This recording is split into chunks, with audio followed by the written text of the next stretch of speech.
Hello, everyone, and welcome back to the Where Does It Come From podcast. In this podcast, I'll be talking with my good friend Arshad Khalid, and he's going to be telling us all about his work with Ethiqana. So we'll be covering topics from fair trade and social enterprise to impact, and more interestingly, his recent long and detailed travels within India, which I personally can't wait to hear about. So welcome, Arshad. Thank you, Joe. Thanks for having me on your podcast, and it's amazing to be on your podcast after so many years. But yeah, Yes, we've known I've each other for a been long time. it's been a long time, going for a long time, and yeah, the travels were amazing. I really enjoyed, and it was really after 3 years after COVID, it was really an interesting trip for me to go there and meet my suppliers, meet my artisans in person again. Can't wait to hear more. But first of all, before we jump in, can you introduce yourself, tell us about your background and what led you to setting up Ethiqana as a fair trade social enterprise in the first place? Sure, yes, of course. So my background actually is in IT. I used to be a programmer, then moved on to other things before I realized that I want to do something different. And this goes back to my childhood, actually. I was growing up in India in the 80s. I'd learned about how cooperatives had helped the Indian farmers after independence. And I grew up in the old city of Delhi, and we were always using handmade stuff, handmade things like clay pots and clay pitchers and baskets and all of these kind of things. And I could see in front of my eyes the dwindling of these artisans and the replacement of these handmade products coming from things like plastic, cheaply made and abundantly available, and people were kind of shifting to that. And I could also see that when people were buying from these artisans, they were kind of haggling prices, and obviously, they weren't expensive things anyway, but still people were thinking, if they can buy plastic which lasts them so much longer, why should they buy something made of clay? And that's what made me think that if the farmers could benefit from something like a cooperative, there should be something like that for these artisans as well. Well, that was kind of when I was 12 or 13 years old. So then lots of things happened, as they say, life happens, and I wanted to become a doctor. Didn't become a doctor, but I went into IT, next best thing. Then I had a very fruitful, very nice, very fulfilling 21 years in the IT industry. And in 2016, I think at the end of 2016, I read an article about these artisans in the south of India, in a small village called Chennapatna, which I'd never heard about, having grown up in India. But I read about them, and that they were struggling and their art was declining. Thought, okay, I had a dream once, so let me go back and see if I can do something about it. So I went and met them, and I really liked what they were doing, and I wanted to preserve that art form. And I thought, okay, I'm going to start Ethiqana. And that's when, in 2017, Ethiqana was born. Started with the toy makers of Chennapatna, and just those toys are unique in the sense that they are made with completely no chemical at all, no chemicals or plastics at all in the process, all organic, all made with plant-based dyes, things like turmeric, lime, indigo, madder roots, and food grade resin. So so that's the story of Ethiqana. So you have a balance between the sort of the heritage and artisanal, and then also the sustainable as well. Yes, correct. So that's the whole point of Ethiqana, that it has to be essentially Ethiqana is a sustainable livelihoods initiative, but with a focus on preserving almost extinct traditional art forms, which are mostly very earth-friendly, very eco-friendly, very sustainable in terms of the way they're produced, the materials they use, and long-lasting. So that is how that's how Ethiqana works. That we work with artisans who are small scale artisans, whom we can help with sustainable livelihoods, and also empowering women in along the way. So our artisan force now has nearly 70% of our artisans are women. It sounds very similar. I mean, in a way, I know that with very different industries you're involved with, you're in more the crafts and the toys and things, and I'm involved in the textiles and the clothing, but the principles are very much the same, aren't they? That those heritage values that happen to be sustainable as well. I'm sure it's not a coincidence, but it is. And then also that female empowerment thing. So a lot of the skills and crafts that are dying out tend to be the ones that maybe women have been traditionally doing, and what they have been doing happens to be sustainable and good for the planet as well. So it is quite interesting, the pattern there. I'd also say, from what you said, it sounds like you were a bit of a fixer. So you started off as I think I'll be a doctor, I'll mend people. No, I'm not going to mend people. I'm going to mend computers. I'm going to mend systems. No, I'm going to mend heritage and artisans and things like that. So would you say you're a bit of a fixer? I'm a solution finder, yes. Not fixer. Well, I always say, as a consultant, when I used to be in IT, I loved creating solutions to problems. And that's what I say to people even now. I like solutions. Yes, there's a problem, but every problem needs a solution, and every problem can have a solution. So one way or another, we find a solution, and I love doing that. And it's not just one solution, and there's never a completely right solution. That's what. No. There's always more than one way of fixing things, more than one way of doing things. So, and I like that openness about. Even when I was in my IT career, I used to always say to my fellow programmers, when we were creating solutions, that you're doing this way, I'm doing this way, but we are all achieving the same thing. Yes, some of them are more efficient, some of them are less efficient, but there's always more than one way of doing things. It's the same way. It's the same case in social enterprise, and the way I'm working with artisans now. I have limited resources, so I work with my limited resources. Some people have abundant resources, so they can work in that sense. But as long as we have the same shared goal, we are not. I always say we are collaborators in creating the change, rather than competitors. We might be doing the same thing, but we are collaborators, and I don't think of anyone as a competitor to mine, because we're all achieving the same thing in the end.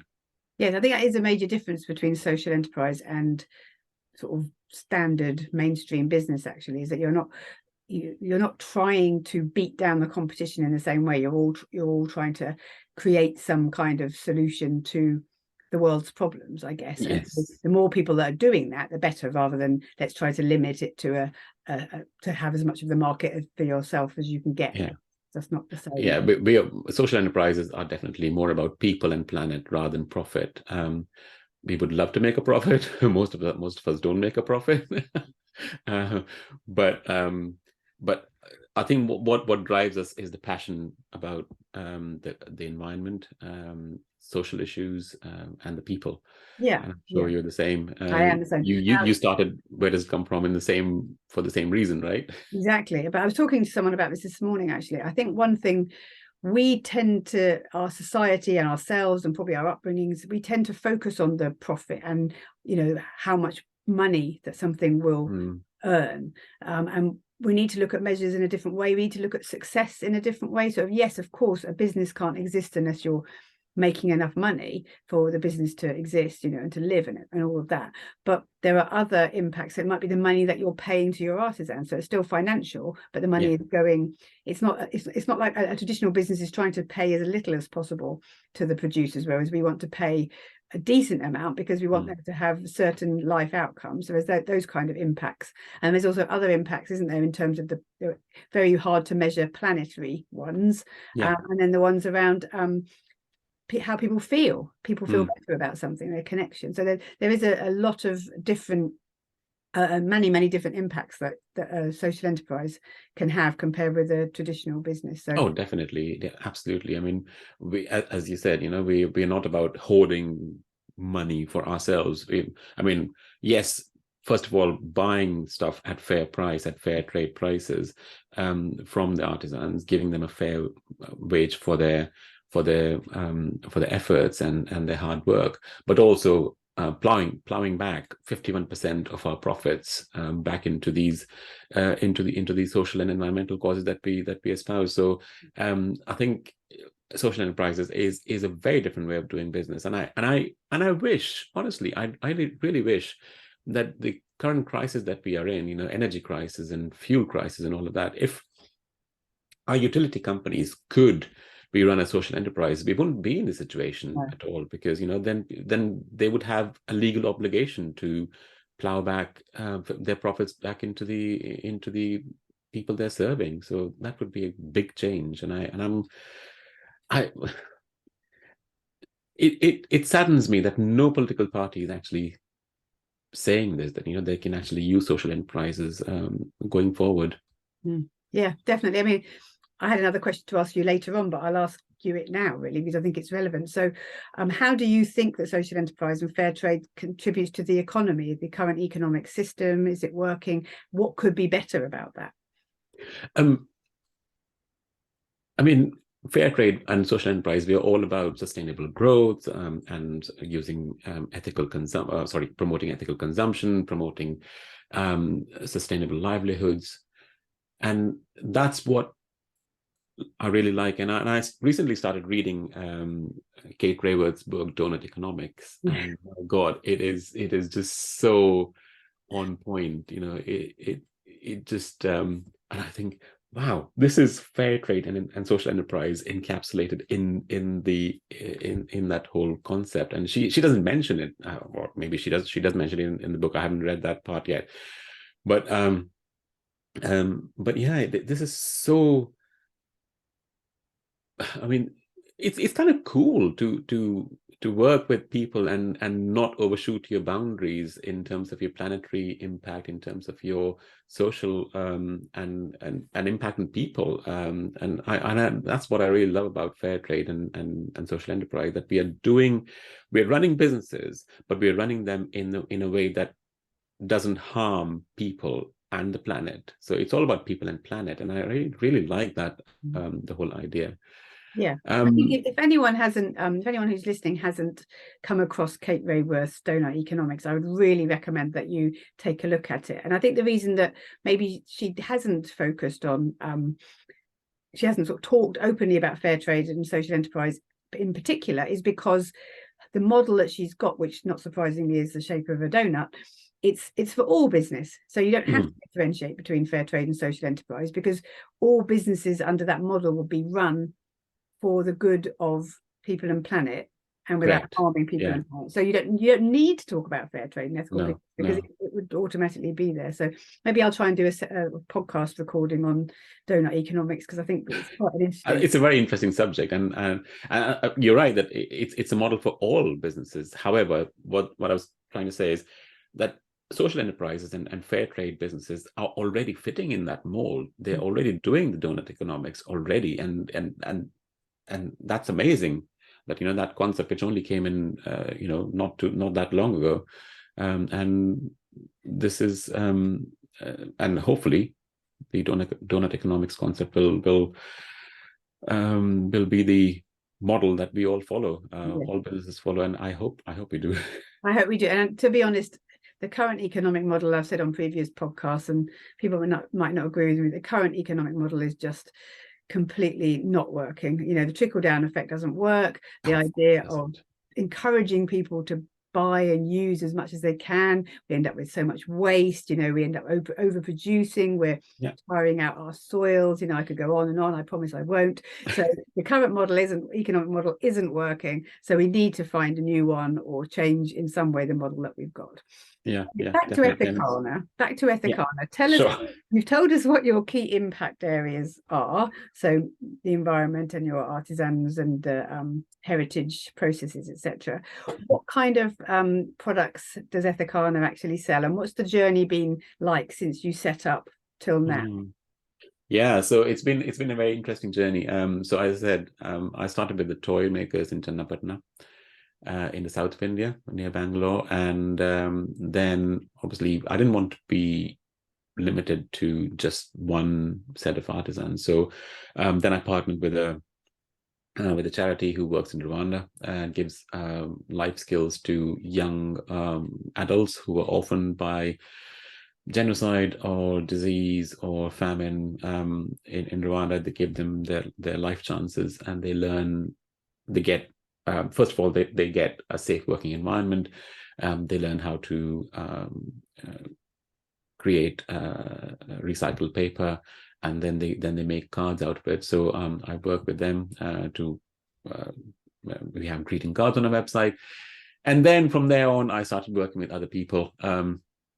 I work with the Women's Refuge in India, in Rajasthan, who, again, it's a beautiful compound, and I'll tell you about it when I go on to my travels. And they have all these wonderful women who have come to the refuge because of one reason or another, but now they are very happy learning the skills and becoming economically independent. So mostly their work is on fabric, on cotton, and now we're talking about using more sustainable fabrics, natural fibers in there. Then I've also started working with another social enterprise based in the UAE, who work with refugee women. So that's again, I mean, it's still a really fairly new partnership, but it's good to see that refugee women are being given the skills and they're being given the economic independence to live properly. They get a living wage. What else? Yes, I also met another organization when I went to Egypt last year. They're called the Garbage Collectors of Cairo, but they make beautiful things out of the waste, and that's something which is in development. And I'll be working with them, or I have been working with them, but you'll see their products fairly soon. And most recently on my visit, I also met some Kashmiri artisans who, Kashmir, as you know, is a conflict zone. It was quite interesting to be in that area and meet those people who, their art is amazing. It's so beautiful. There's a finesse to it, but sadly, again, the art is dying because they won't teach. They're not able to teach it to the younger generation because they're not making enough money. So yeah, so that's another thing which is in the works for Ethiqana. That's really interesting, and such a varied locations that you work in and types of product that you have. And so it's for you, it's identifying these wonderful relationships and the products, and then how do you get them to market? How do you sell them to consumers? Well, first and foremost is the Ethiqana.com website. That's the online home for everything. Not everything is there right now because obviously, it takes me time to put things onto the website. I mean, the new products, the ones that have been going on for a while are all there. For example, the toys, the greeting cards, and the home decor and personal accessories, etc. But some of the things that are coming up into the coming up in the Ethiqana dateline, they will be there eventually. And I also do a lot of artisan markets and trade shows, so you can find me there on most Sundays or Saturdays. Where do you do those? Richmond, Chiswick, Highgate, then in the Amersham, what's the area called? Chilterns, I think. Yeah, so those kind of areas. So if anybody listening wants to see you, they can have a look where you're going to be and come and say hello. Oh yeah, absolutely. Yeah, I love meeting people, and I have some really wonderful customers or friends, as I'd like to call them, supporters of Ethiqana, whom I meet every month when I'm there, which is great. And you also sell through eBay for change, don't you? Yes, I do sell through eBay for change. I was very lucky to be picked for the first cohort of eBay for Change back in 2021. 2021? Yeah, it looks like 2021. Yeah. So. Yeah, it was in COVID, wasn't it? I think. Yeah. 2021. That's good. So there's lots of ways for people to find you and buy from you. And obviously, I will say here and now that I'm biased because I have bought some lovely things. I love the cards. Oh, thank you. Cards are beautiful and the toys are beautiful as well. So I'd urge people to go and have a look at your website. It's a lovely and vibrant, and there's plenty of things to see there, or go and visit one of the markets and talk to Arshad if you're there. Yeah. One of the key things is, and you and I have talked about this a lot, there's a lot of fair trade, wonderful fair trade brands that are out there, and fair trade shops that are selling beautiful fair trade goods. But I think one thing that's different for Ethiqana, and also for Where Does It Come From, actually, to some of these, is that we are engaged right the way through the supply chain. So not that there's anything wrong with what the other people are doing, but they tend to buy from a wholesaler or a distributor, whereas we have actually got those relationships right back to the beginning. So why do you feel that this is an important way of doing things for you? Yeah, I mean, this goes back to a few minutes ago when we were talking about there's more than one way of doing things, and some people are happy just buying stuff and giving a marketplace, a platform to those arts and crafts. But for me, and I'm sure it is the same for you, I like to know the process, and I like to learn the process, and that just gives me that kind of gives me a deep understanding of how things are made. And that's what I used to do, even when I was a kid. My grandmother used to weave baskets, and I used to be fascinated by, how she was weaving baskets and cooking things. So that's what I learned from her. And that's what I like. I like to learn, not necessarily I would want to do them, but but just to learn how things work and how they're made, and to see the whole process, how the color is made, and how the wood is turned, and how the how the color is applied. For example, I'm talking about the toys, or in case of the Kashmiri crafts, how the pulp is the recycled paper. The waste paper is recycled and created into a pulp, and then created into shapes, and then drawn upon, and the time it takes, and the effort it takes. It just connects you to the whole process, and it makes you understand that this thing that you're getting, this piece of art that you're getting, is actually quite invaluable. It's not easy to put a price on it, but I think that's the whole idea of it. You can talk so passionately about those things because you've seen the whole thing being brought to life from the raw material stage back, right to the end product. And I think that's really important for me. And I think it's the people as well, isn't it? So you have met the people who are doing it. There's a connection, there's an emotional connection, but there's actually a connection because you know who made these things. Yes. You know the people, how it's impacting their lives.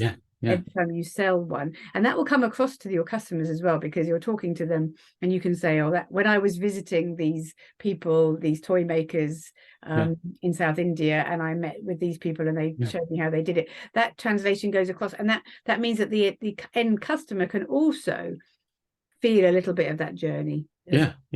Definitely, exactly. And because you know them by name, all of these people, like I still remember having spoken to Saroj and Durga and Salima and Shahida and Fayaz and all of these people. They're real people. They're not nameless, faceless, working in a factory artisans. They're not factory workers. They're actually people who are creating things, and they have their stories behind them.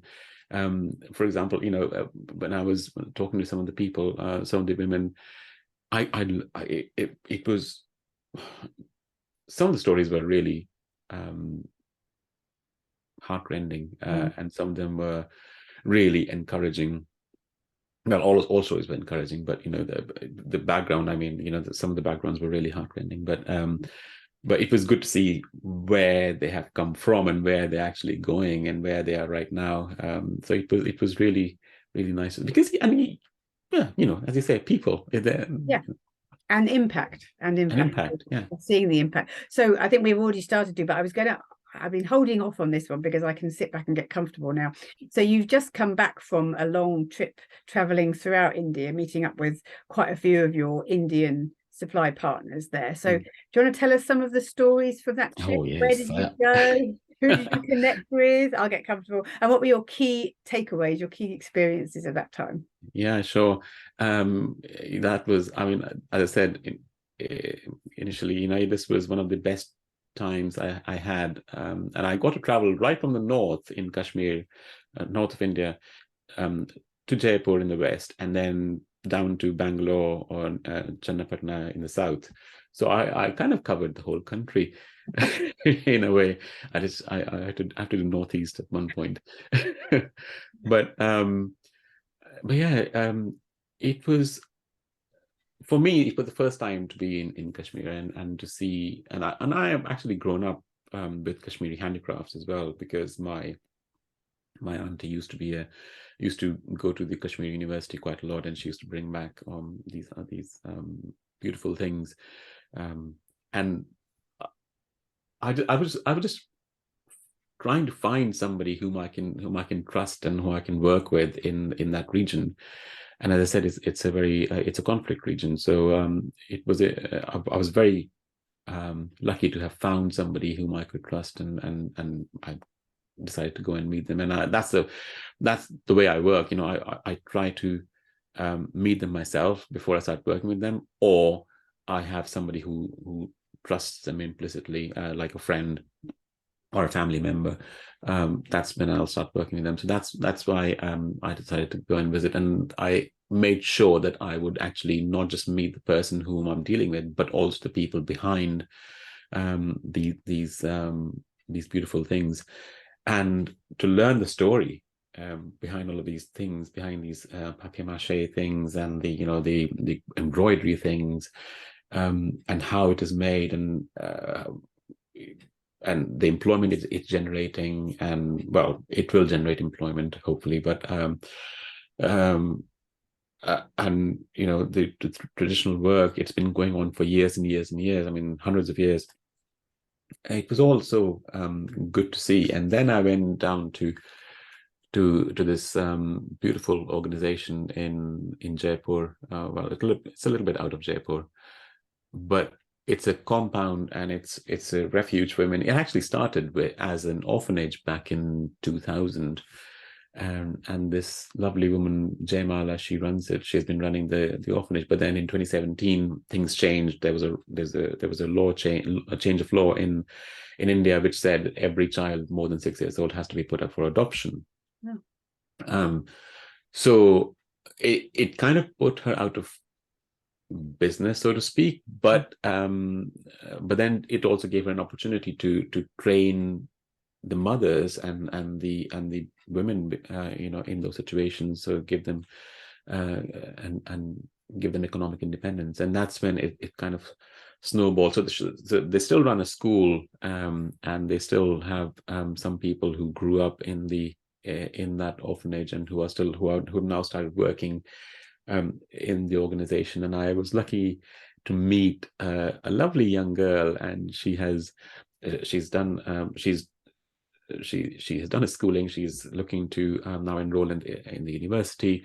She's a black belt, and she is so full of life and energy. And currently she is while she's waiting for university, she's learning block printing in the organization, and she's helping other women, because she's obviously quite educated, and some other women are not. So she's helping them with all of these things. But her aim is to become a police officer, which was really good to hear, that, you know, she really wants to do something bigger in life. Amazing. Yeah, and so that was one of the highlights of that visit. And then I went down to Channapatna, and I there was a woman I met in my last time when I was there 3 years ago in 2020. And this time, so at that time she was still learning. She'd had a baby, and and she was still able to work, because there was a kind of a what do you call it, a day nursery at work, so she could bring her child, and she could still work. But now she has become a trainer. 3 years on, she's now become a trainer, so she's training other people, other women, in fact, in her village. And these women, I got to speak to these women as well, and they like doing what they're doing. It gives them it gives them economic independence. They don't have to rely on their husbands and their fathers or their brothers to spend money. And then I also got to know the story of the CEO of this organization, because what they've done is, all of these artisans who are working for this organization, they hold a stake in the organization. So it's kind of a partnership rather than they're not employees, they're all partners. And this woman is the one who's driven this change, Shahida. So she started, God knows how many number of years ago. She started as a volunteer in this organization. Then she became an artisan, and then she rose through the ranks, and now she's a CEO. And again, she fought against all of these norms of society, so-called norms of society. Women can't work, and she has to do the hijab and all of that. But now she is running the company, and she's doing really well. And she has brought in other innovations, like creating spoke centers, so that women don't have to travel to one place of work. They can work in near their villages, near their homes, and then they finish everything in the hub that they have created. And they've got all these outlying centers, workshops where people get trained, women get trained. They get to earn a decent livelihood. It is amazing, isn't it? These change makers, and they're all over the world to do these amazing things, and it's just connecting with them and connecting everything together. Yeah. So it is amazing. But that was a fantastic experience. That you're three centers, basically, three different places that you went to. 3 different places, yes. Yeah, amazing. And Kashmir for the first time in my life ever, because I've never been there. So it's a beautiful place. It's so enormous. Lovely place, even though it wasn't as green because it was still winter there, but it was still beautiful. And did you find things like, the food was different, the languages are different? How did you cope with all of that? The weather? Oh yeah. Food was different, obviously. Different regions, so completely different food. Kashmir has a very meat-rich diet, which although I'm more of a vegetarian, but I still, I'm not a complete vegetarian. But yeah, I enjoyed it. The hospitality is, unrivaled. They they like to feed you a lot, and I love their tea, which is the traditional Kashmiri tea called kahwa, and which actually is the root term for coffee. Oh, okay. Yeah, coffee comes from kahwa, and kahwa is tea, but coffee is coffee. And yeah, so that is lovely. It is light and refreshing, and you can have you can have endless amounts of endless cups of kahwa. And then in Jaipur, it was because they're in that big campus, and they have their own cows, and they have their own fresh milk, and they have the fresh everything. It was just an amazing experience again over there. And then go down to the south, the cuisine changes completely. And it's Kannada cuisine, and it's different to anything that you've ever had before. So Sounds amazing. Sounds absolutely amazing. So you've come back inspired with new ideas. You've got new products on the way. Yes. New relationship. Yeah. So what's next for Ethiqana then? So Kashmiri stuff definitely is definitely on the cards. I have started working with them, creating. I'm working on some ideas with them how we can create something new, and also use some things, the traditional ones, if we can create some traditional stuff, traditional goodies. Kashmir, with Jaipuri, with the Jaipur organization. I'm working with some again some new ideas about for pet accessories, which will be interesting. And in Channapatna again, lots of things in the works, like home decor stuff, and of course toys are there. But yeah, it'll be lots of other things going on. And again, as I mentioned, I met this great organization in Egypt, in Cairo. So yeah, I'm also working with them to bring in some of these upcycled, recycled things, so that we can help them as well. And it's good for the environment, good for them. It helps them deliver for the community that they're living in. So what would you say are the barriers? I mean, you've obviously got these fantastic partners and friends, you've got a brilliant business, you've got all this enthusiasm. So what are your barriers at the moment to not having loads more partners and having loads more products on your website? What could be better? Well, if somebody could give me a few £100,000 that always helps. as a small, in fact, a micro social enterprise, it's as you very well know, it's so difficult to invest a big amount. So it has to start. Start very small and then scale up depending on how we go. But what I would hate is to lose any of these partnerships along the way because because of lack of investment.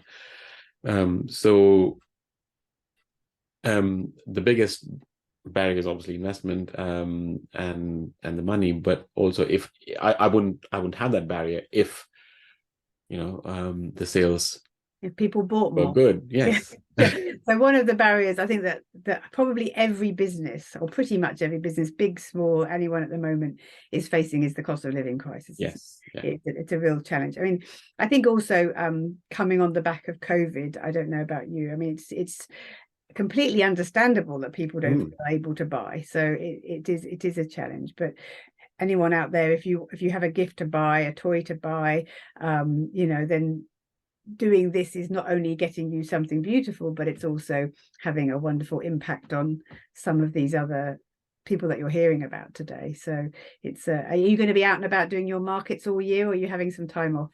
No, I have started doing the markets. I had my first market yesterday, so yeah. I was in Richmond. I'll be in Richmond this Sunday, so if anybody is listening in Richmond, yeah, come on down to Heron Square and I'll be there. Yeah, and then going up until June, I've got all the markets almost every weekend. You're a busy man. I don't think I would fancy doing markets every single weekend, but I know that you're really driven by your cause. I think for things like toys, in particular, I think toys are a really good one because they are so strong and long lasting. So it's not like the toys that end up in the bin because they get broken. This doesn't happen with these kind of strong wooden traditional toys. There's no electric motor in there to go wrong or anything like that, so they're a brilliant investment for several generations of children or to be passed on. So fantastic presents if you've got birthday parties and things to go to, and some of the other beautiful items as well for your home. It's just lovely to have some of these things and for it not to be plastic tat. Yes, exactly. People always ask me, especially in the markets, when they see these toys and they say, "Oh, but my kid will smash them." And I always give this example. My friend bought a few toys for her son when he was 2.5, and he liked to bash things, and now he's, I think, 6 or 7, and that toy still is there. So it's still in good condition.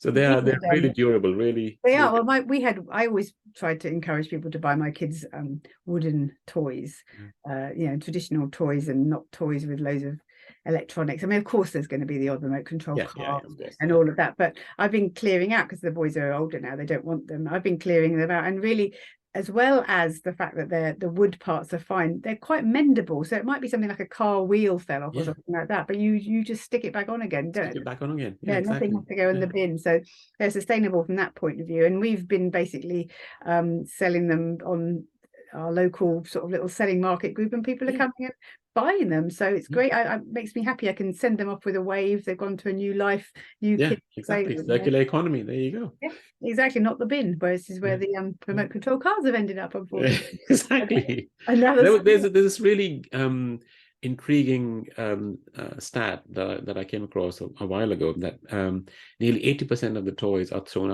after first 2 weeks of being bought, which is staggering. And most of these toys are plastic, and they've got chemicals in them, they've got electronics in them, they've got so it all goes into a landfill somewhere, and it's polluting the environment and our future generations. So it's a sobering thought. It is. It's something I've kind of banged on about this before to people, so I'm really sorry if I'm repeating myself, but it's the same with clothing. It's always easy, and people tend to do it.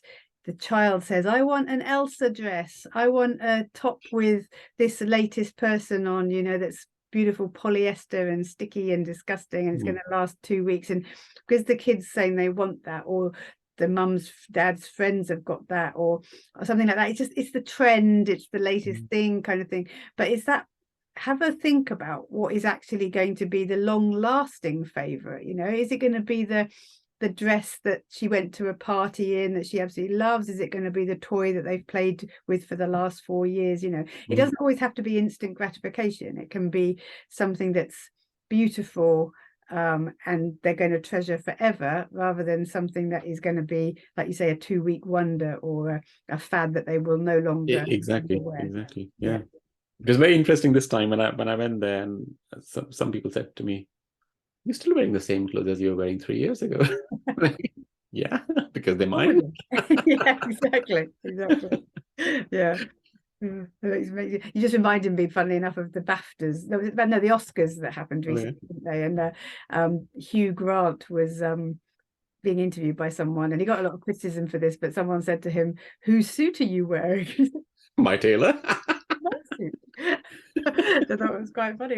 Well, who else's suit would I be wearing apart from my own? And I think it is that kind of, you've got a black DJ, why would you not wear the same one again? Exactly. Yeah. Go out and buy a new one for the Oscars. But so I think there is a need to move society away from this. I need to have the latest thing. I need to have something, and because anything that, in general, if something is a fad, it tends to be quite shoddily made.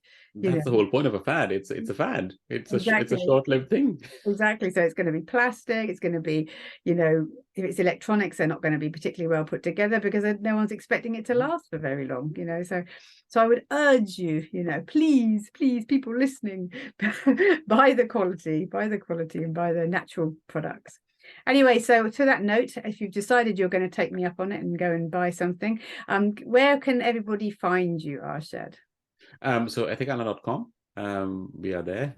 Online shop is open 24/7, so you're most welcome to come and have a look and see what takes your fancy.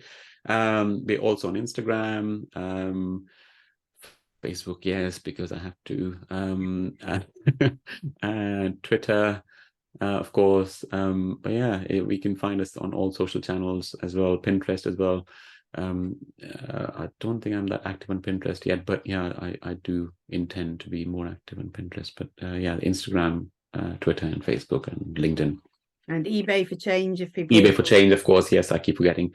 Well, that means you can buy globally. That's the beauty of eBay for change, is that if you can buy anywhere in the world, yes, correct, it will be sent through to you. So that's always a good one. Correct. Yeah. So eBay for change, or if you just search Ethiqana on eBay, just go to ebay.co.uk and you'll find us there. And the markets. And the markets, of course, and physical markets. Yes, if you want to have a chat with me and want to know more about things, come and come to one of my markets, and we'll have a nice natter. Brilliant. And there's going to be, for anybody listening to this online, you can obviously read the blurb that comes with it, and I'll have all the links on there to Ethiqana and the social media and some of the other things we've spoken about. And if you're listening on YouTube or watching on YouTube, hello, and we can put the links on there as well. So there's no way that you can't find Arshad. That's my thinking. You'll definitely be found. So is there anything else you'd like to add, Arshad, that you don't think you've managed to tell everybody? No, I think we've covered everything. Good conversation, yeah. But Good. yeah, except for that, please, when you buy next time, please think of an ethical business, of a fair trade business, and if it's a social enterprise, even better. Yes, definitely. I echo that one completely. So thank you very much, Arshad, for joining us on the Where Does It Come From podcast. It's been a pleasure to chat to you today. Thank you so much. Thanks for having me.